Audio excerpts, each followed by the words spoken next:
देखो अभी हम सीखेंगे टाइप ऑफ फंक्शंस।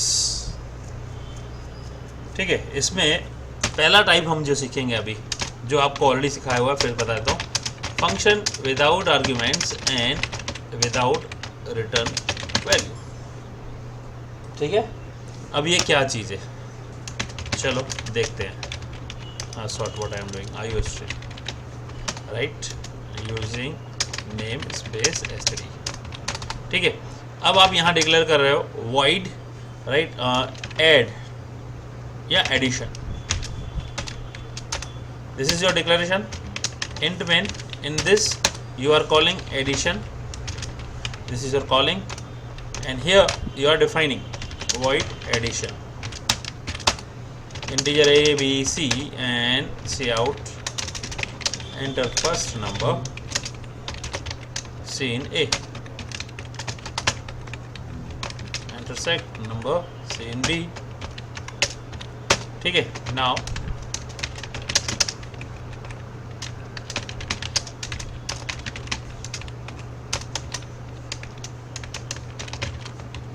ठीक है, अब यहाँ पे देखेंगे तो हम इसको कहते हैं फन टाइप 1 करके सेव कर देता हूँ। लेट अस सी। अब आपको पता ही है कि ये आप कर चुके हो पहले भी, है ना। Now this is what, how would I say function, what is the meaning of without argument and what's the meaning of without return value. इसको समझ रहे हैं। फंक्शन तो समझ गए कि ये एडिशन फंक्शन है ना। अब मैं इसको 2 बार कॉल करूंगा तो क्या होगा, व्हाट विल हैपन। 3 बार करूँगा तो क्या होगा, does it make a difference right. देखो 25, 65, 75, 95, 33 एंड 125, तीनों बार चला, हर बार अलग वैल्यू। इससे क्या हुआ, सोचो कि आपको जो ये प्रोग्राम अगर साथ में लिखना होता तो इसकी जगह पे आप क्या करते, ये लिखते, इसकी जगह क्या करते, ये लिखते, इसकी जगह क्या करते, ये लिखते। यानी आपको ये सिंपल जो 3 लाइन का कोड है कितना बड़ा हो गया, है ना। अब ये 3 की जगह 30 बार होता तो कोड कितना बड़ा हो जाता, राइट। पहले समझ लो इस चीज को कि हम कर क्या रहे हैं, फंक्शन होता क्या है। जैसे ही प्रोग्राम यहाँ रहा है, कंट्रोल यहाँ से कहाँ जा रहा है, इधर जा रहा है, तो ये प्रोसेस होके चल रहा है। अब यहाँ इसके अंदर कुछ हो सकता है, वेरिएबल हो सकता है ना, और हो सकता है इसके अंदर भी जैसे वेरिएबल है। अच्छा, हो सकता है सेम नाम का हो, ये भी हो सकता है। तो अब ये a और ये a दोनों कैसे, दोनों क्या है, टेक्निकली दोनों वेरिएबल है, तो इन दोनों का कोई रिलेशन, कोई रिलेशन नहीं है पक्का।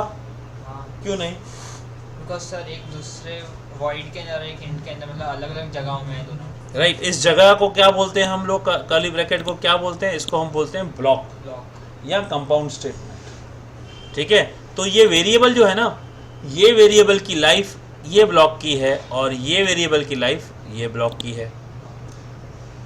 जब तक ये ब्लॉक चल रहा है तब तक ये वेरिएबल जिंदा है।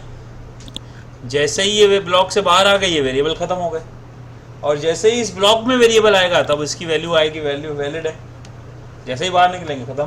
तो ये क्या होता है, और जैसे ये ब्लॉक लाइव है मेन, तब तक ये वेरिएबल लाइव है, राइट। तो अब क्या होता है, जैसे ही प्रोग्राम आपका मेन से ही शुरू होता है, याद रखना कितने भी फंक्शन डिक्लेयर करो, एंट्री कहाँ होती है, मेन से ही चालू होती है। ठीक है, आपका C++ या C सिर्फ इसी एरिया में चलता है, बाकी सारे हमारा जो प्रोसेस है राइट, यहाँ से लिंक कराने का काम है। इसको जैसे ही यहाँ आएंगे, यहाँ से कहाँ जाएगा, कंट्रोल यहाँ से इधर आ गया।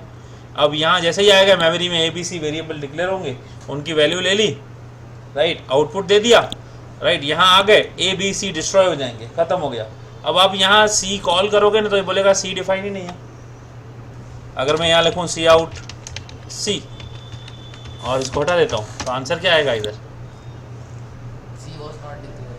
राइट। देखेंगे तो एरर देगा, क्यों, क्योंकि C का आंसर तो ये है, लेकिन फिर यहाँ जैसे ही एडिशन के नीचे आंसर प्रिंट कर रहा हूँ तो प्रिंट नहीं हो रहा है। क्यों नहीं हो रहा है, क्योंकि C इसका पार्ट है ही नहीं, लेकिन C तो आंसर है ना इधर, तो ये वाला C से रिलेटेड नहीं हुआ। तो ये क्या होता है, ये पहले बता दिया फंक्शन। अब यहाँ देखते हैं आर्ग्यूमेंट क्या होता है। आर्ग्यूमेंट मतलब ये है कि ये इस ब्रैकेट के अंदर कुछ लिखते हैं क्या, इस ब्रैकेट के अंदर तो कुछ नहीं लिखा है, कुछ नहीं लिखा है, इसका मतलब क्या है? Without argument, right. अब विदाउट रिटर्न वैल्यू मतलब कि ये फंक्शन कुछ वैल्यू रिटर्न कर रहा है क्या? ये फंक्शन कोई वैल्यू रिटर्न कर रहा है क्या? कोई रिटर्न दे रहा है वैल्यू? नहीं दे रहा है। कैसे? क्योंकि यहाँ पे हमने लिखा है वॉइड। वॉइड में कभी हम रिटर्न नहीं लिखते हैं, void is empty without return type.